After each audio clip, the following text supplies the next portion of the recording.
pickings. The pickings for women are not as vast as the pickings for men. We are literally picking through a pile when it comes to men. Let's just call a spade a spade.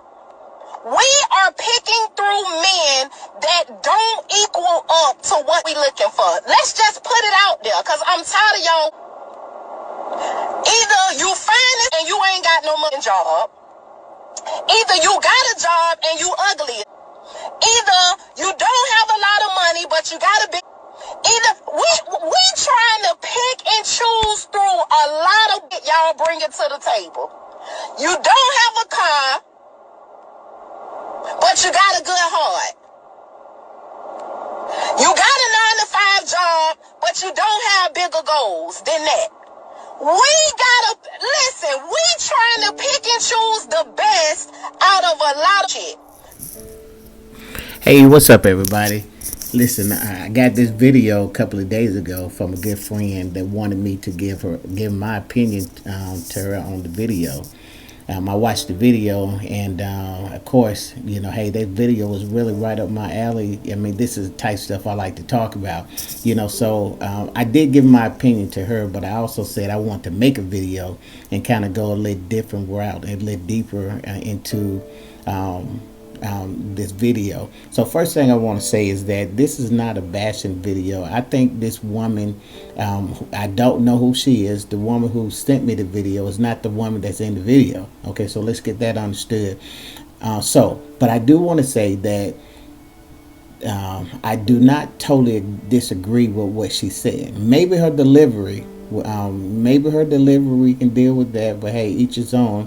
I will say that I did edit this video, and because it was a lot of unsavory words that she chose to express herself with, but once again, that's her truth, and but I did edit it. I'm not bashing her because I know that this is her truth, and I know that a lot of women probably feel the same way that she do. Okay, so let's just get that understood. But what I do want to talk about is just relationship as a whole, and what we struggle with, and what we need to understand if we really want to move forward into going from this dating part and going over into the marriage part, and not just dating and getting married, but how to sustain and have a long-lasting relationship. Okay, and also you may find that it's not just a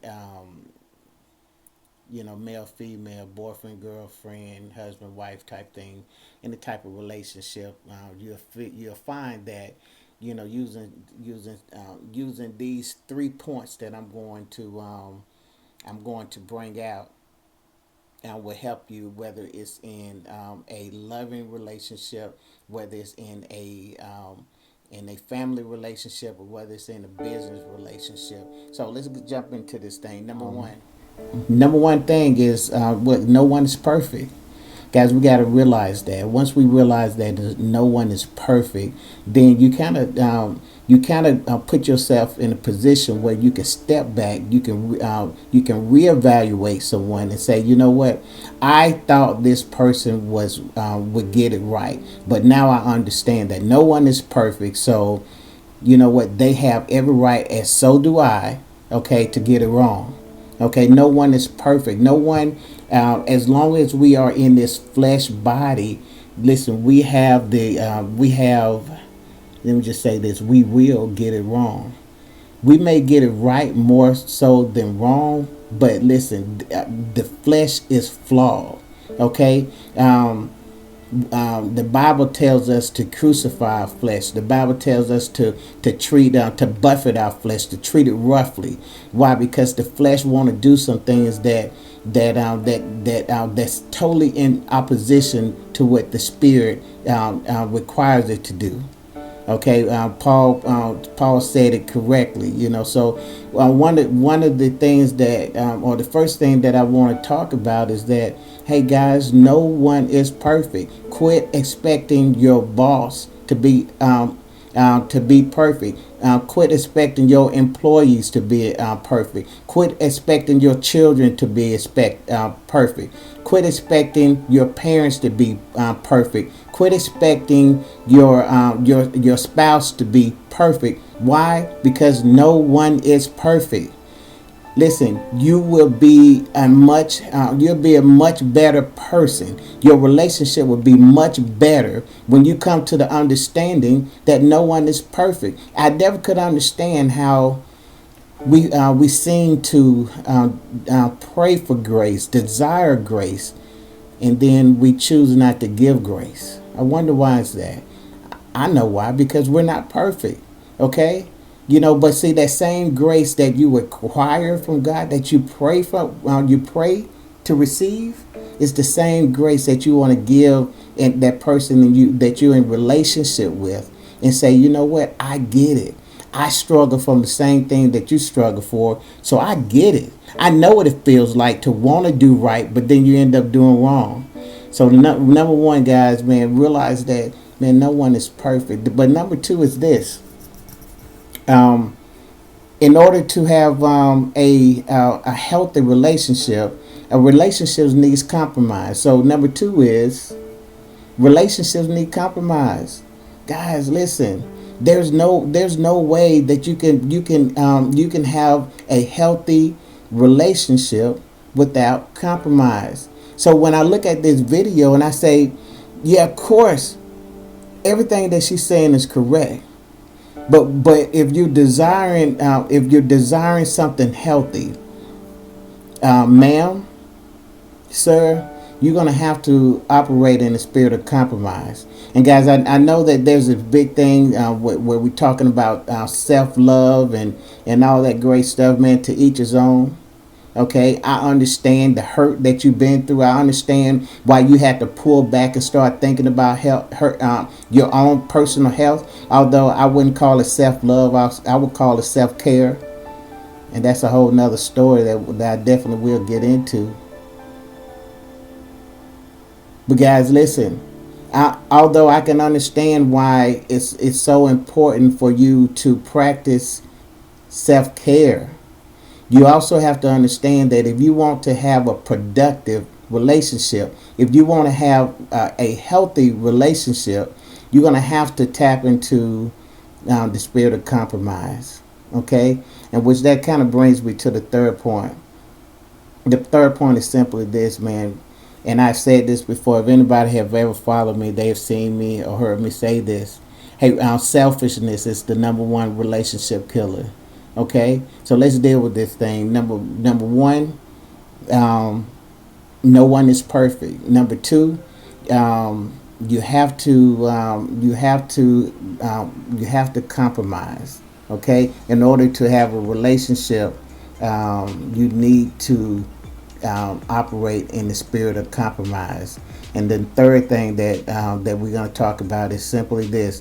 That listen, selfishness is the number one relationship killer, man. If you want see, although in this video, this woman, she was talking about her truth, but how much of her truth was requiring her to be so selfish to where she could not look into the things that her spouse needed, because she was too concerned about what she needed.